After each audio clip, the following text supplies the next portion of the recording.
కడప నగరంలోని హరిత హోటల్లో నిర్వహించిన నిరుద్యోగులపై గొడ్డలి వేటు కార్యక్రమంలో ఆర్ఎస్యు జాతీయ అధ్యక్షుడు వెనుతుర్ల రవిశంకర్ రెడ్డి పాల్గొని ప్రసంగించారు.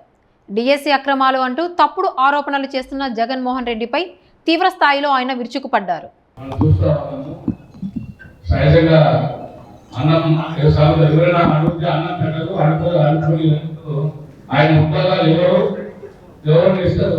పరిస్థితి ఆంధ్రప్రదేశ్ రాష్ట్రంలో ఉంది.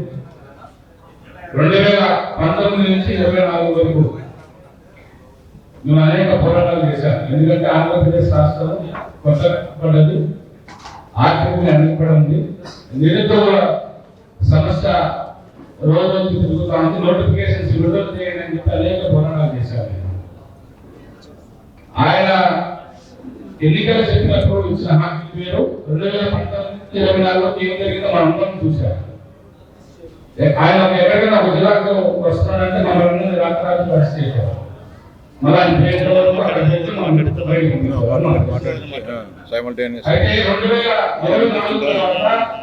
2024 డిఎస్సి పరీక్ష జరిగింది. ఒక ఐఏఎస్ ఆఫీసర్ చెప్తున్నాడు, ప్రెసిడెంట్ చాలా పారదర్శకంగా జరిగింది, ఎక్కడ తప్పులు జరగలేదు.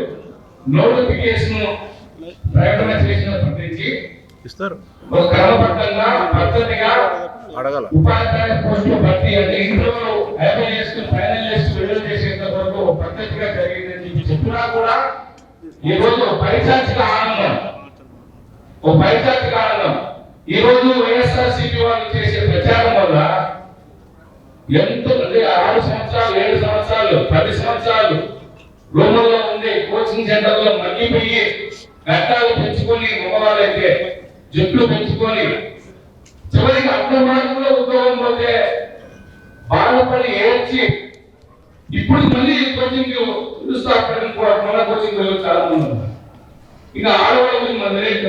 పెళ్ళైన కొత్తలో ఉన్న వాళ్ళు అప్పుడు చిన్న చిన్న పిల్లలను ఇంటికాడ వదిలేసి ఇవన్నీ ప్రాక్టికల్ గా యూనియన్ మా కలుపుతో చూసింది ఇవన్నీ. కానీ ఇంత దుర్మార్గం ఈ రోజు మీరు ఒక స్టేట్మెంట్ వేసి ఒక రాయి వేసి గొడవలు వేస్తే ఎంతమంది ఈ రోజు ఆత్మశోభ ఎంతమంది బాధపడతా ఉన్నారు. 14,347 కుటుంబాలు ఈరోజు బాధపడతా ఉన్నాయి మీరు చేసే తప్పుడు ప్రచారంలో. కాబట్టి 2022లో వైఎస్ఆర్సీపీ గ్రూప్ 2 నోటిఫికేషన్ ఇచ్చింది, అట్లాగే కానిస్టేబుల్ నోటిఫికేషన్ ఇచ్చింది. ఒక పోస్టున భర్తీ చేసిందా? చేయలేదు. అది కూడా కూటమి ప్రభుత్వం వచ్చిన తర్వాత వాళ్ళు ఇచ్చిన నోటిఫికేషన్ కానిస్టేబుల్ పోస్టులు కానీ గ్రూప్ 2 పోస్టులు కానీ కూటమి ప్రభుత్వం వచ్చిందని పూర్తి చేసింది. ఇప్పుడు కానిస్టేబుల్ సెలెక్ట్ అయిన కానిస్టేబుల్ అందరూ ట్రైనింగ్ ఉన్నారు కానిస్టేబుల్. ఎందుకంటే అందులో మా సంఘానికి సంబంధించిన ఒక అమ్మాయి ఒక 7 years బాబు ఉంటాడు, అమ్మాయి సెలెక్ట్ అయింది.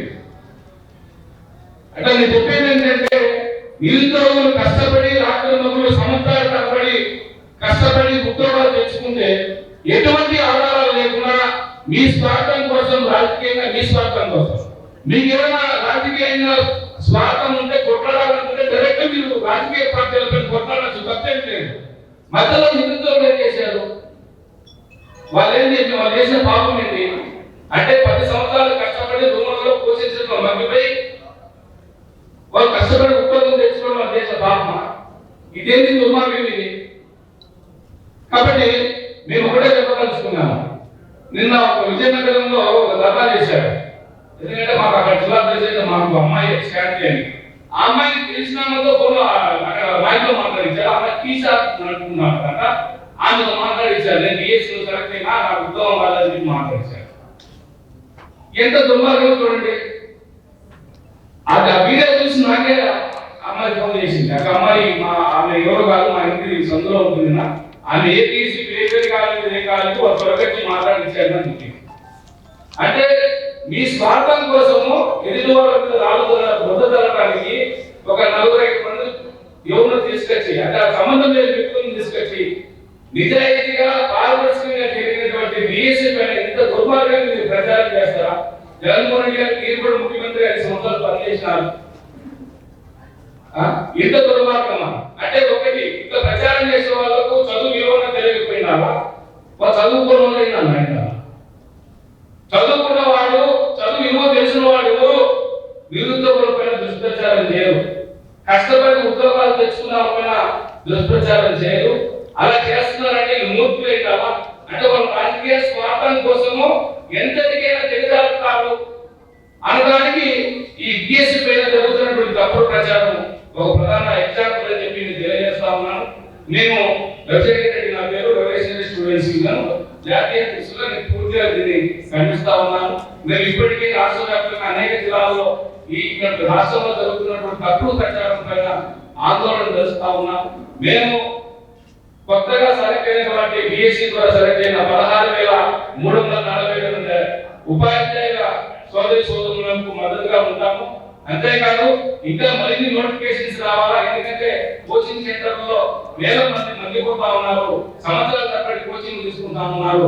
సిటీ చెప్పినట్టు తల్లిదండ్రులు ఎక్కడో వ్యవసాయం చేసుకుంటూ లేకపోతే చిన్న చిన్న ఉద్యోగాలు చేసుకుంటూ మాకన్నా బెటర్ గా మా పిల్లలు మంచి ఉద్యోగాలు తీసుకోవాలని చెప్పి కోచింగ్ సెంటర్ లో సంవత్సరాల తరబడి ఇంటికి పోటు పంట ఉండదు, వాళ్ళకి ఏమి ఉండదు. వాడు ఉదయం ఎప్పుడు చేస్తాడో తెలియదు, ఎప్పుడు నిద్రపోతుందో తెలియదు. అంటే మెంటల్ గా వాడు ఉద్యోగం ఒకటే ఆ చదువుకునే వాళ్ళ మైండ్ లో ఉంటాడు. దానికోసము ఎంతో కష్టపడి చివరికి అర్థ మార్కులో మా మిత్రుడికి ఒక మిత్రుడు అర్థ మార్కులో పోయింది. ఆ అబ్బాయి 6 సంవత్సరం డిఎస్సి ప్రిపేర్ అయ్యాడు, అర్థ మార్కులో పోయింది ఆ అబ్బాయి. ఆ అబ్బాయి నా కళ్ళతో చూశాను, ఆ అబ్బాయి ఎంత బాధపడ్డాడు. కాబట్టి దయచేసి వైఎస్ఆర్సీపీ జగన్మోహన్ రెడ్డి పార్టీ అధ్యక్షుడు జగన్మోహన్ రెడ్డి గారిని వైఎస్ఆర్సీపీ నాయకులకు నేను కూడా విజ్ఞప్తి చేస్తా ఉన్నా. మీ ఇళ్లలో కూడా మీ పిల్లలు చదువుకునే పిల్లలు ఉంటారు, కష్టపడి చదివే వారు ఉంటారు, కష్టపడి ఉద్యోగాలు తెచ్చుకున్న వారు ఉంటారు. దయచేసి ఒకసారి వాళ్ళని అడగండి, దాని ఇలువ తెలుస్తుందని చెప్పి నేను విజ్ఞప్తి చేస్తున్నాను. ఇదే కాదు, విద్యారంగం పైన మిషన్ నింపుతున్నారు. అంటే మీరు ఎడ్యుకేషన్ విద్యారంగం బాగుపడడానికి ఇష్టం లేదా, నిరుద్యోగులకు ఉద్యోగం రావడం మీకు ఇష్టం లేదా అని చెప్పి నేను వైఎస్ఆర్సీపీ పార్టీ అధ్యక్షుడు నేను ప్రశ్నిస్తా ఉన్నాను. ఇప్పటికైనా సరే ఈ తప్పుడు ప్రచారాన్ని ఆపి ఒక పద్ధతిగా ఉంటే బాగుంటుంది. ఆయన మళ్ళీ బ్లాక్ మెయిల్ చేస్తున్నాడు జగన్మోహన్ రెడ్డి. చూసాను నేను వస్తే ఎంక్వైరీ చేస్తా, కోర్టుకి వెళ్తా అంటే మీ జీవితం అంతా ఎవరిని ఉద్యోగాలు ప్రశాంతంగా ఉద్యోగాలు చేసుకుని ఎవరికి ఉద్యోగాలు ఇవ్వరు.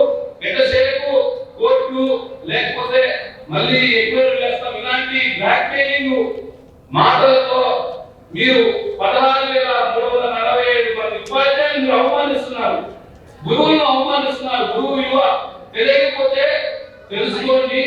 కాబట్టి ఇప్పటికే మీ పద్ధతి మార్చుకోవాలని చెప్పి జగన్మోహన్ రెడ్డికి నేను విజ్ఞప్తి చేస్తూ, మేము కూడా 16,347 మంది ఉపాధ్యాయ సోదరి సోదరులకు మద్దతుగా నిలుస్తాము, రాష్ట్ర వ్యాప్తంగా మీకు తోడుగా ఉంటారని చెప్పి తెలియజేస్తున్న అవకాశం ఇచ్చిన మిత్రులకు ధన్యవాదాలు. Thank you.